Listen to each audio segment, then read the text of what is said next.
আসসালামু আলাইকুম বন্ধুরা, কেমন আছো? যে যেখানেই থাকো সবাইকে সালাম জানাচ্ছি এবং দোয়া জানাচ্ছি সবাই যেন ভালো থাকে, সুস্থ থাকে।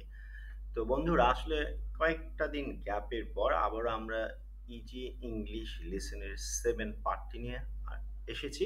এই পার্টগুলোর বৈশিষ্ট্য হচ্ছে যারা মোটামুটি বাংলা এবং ইংরেজি ধরতে পারে তাদের ইংরেজি শেখার একটা পুঁটলি এবং প্ল্যাটফর্ম।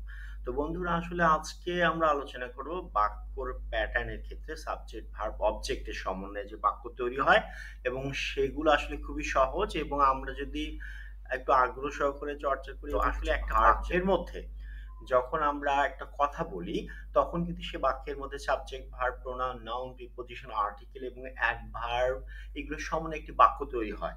বিশ্লেষণ করলে আমরা কিন্তু পাই। তো এই জিনিসগুলো যদি নাও জানি তাও কোনো সমস্যা নেই। আর জানলে তো ভালোই হয়ে যায়।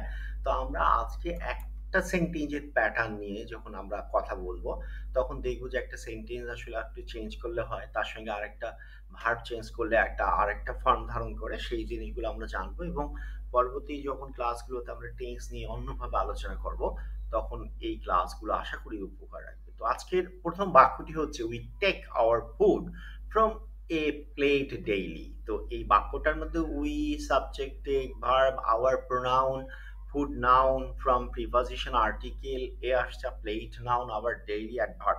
তো এইগুলো সমন্বয় এই বাক্যটার মধ্যে রয়েছে। তো আমাদের এইগুলো না জানলে হয়, কিন্তু আমরা যদি জানি যে অ্যাডভার্বটা বসে, তারপরে নাউন বসে, প্রিপজিশন বসে, ওকে। তো আমরা এই যে একটা প্যাটার্নের বাক্য দেখে আমরা দেখি কয়েকটা বাক্য আমরা তৈরি করি। তো আমরা পরের স্লাইডে যাই যে, "we take our breakfast daily from a plate". আমরা প্রতিদিন প্লেট থেকে খাবার নেই।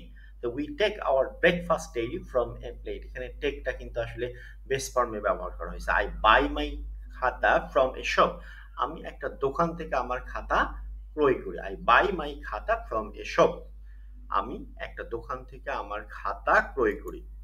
পরের বাক্য যদি যাই, "read a news paper daily", আমি প্রতিদিন সংবাদপত্র পড়ি। "I read a news paper daily", "we watch YouTube video daily", আমরা প্রতিদিন ইউটিউব ভিডিও দেখি, দেখি তো, "উই ওয়াচ", তাহলে ওয়াচটা ভার্বের বেস ফর্ম ইউজ হয়েছে। তো বন্ধুরা এরপরে যাই আমরা, "you can walk all day long", এখানে ক্যান ইউজ করা হয়েছে। তো "you can walk all day long", তুমি সারাদিন কাজ করতে পারো। পারো যখন বোঝাবে অনুমতির মধ্যে, তো ক্যান মডাল ইউজ হয়েছে। "You can work all day long", "I may read all day long", আমি সারাদিন পড়তে পারি। "I may read all day long".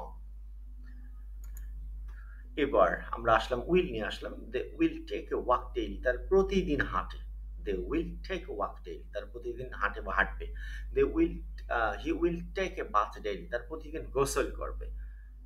তারা প্রতিদিন গোসল করবে। তারপর আমরা যদি যাই পরের ধাপে, "he goes to office in the morning", সে সকালবেলা অফিসে যায়। "He goes to office in the morning", সকালবেলা অফিসে যায়। "They go to mosque every Friday", তার প্রতি শুক্রবারে মসজিদে যায়। "They go to mosque every Friday".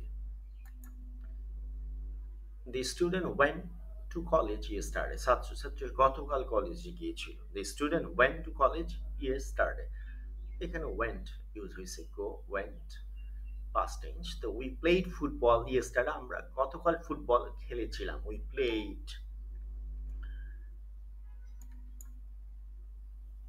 "will attend tomorrow's class", আমরা আগামীকালের ক্লাসে হাজির থাকবো। "will attend tomorrow's class", "you will guide us in the new place", তুমি নতুন গ্রামে আমাদের পথ দেখাবে। "you will guide us in the new place". "Babies always make a toy house", বাচ্চারা সবসময় খেলনা বাড়ি তৈরি করে। তো "babies always make a toy house", "I built a doll house", আমি পুতুলের বাড়ি তৈরি করলাম। "I built a doll house", আমি পুতুলের বাড়ি তৈরি করলাম। তো বন্ধুরা আসলে আমরা ভার্বের বিভিন্ন অবস্থান নিয়ে বাক্যগুলো তৈরি করেছি। আমরা আসলে বারবার পড়ার চেষ্টা করব। বেশি, বেশি করে ভার্বগুলো পড়বো। সেন্টেন্স ভুল হলে কোনো সমস্যা নেই, আমরা চেষ্টা করব।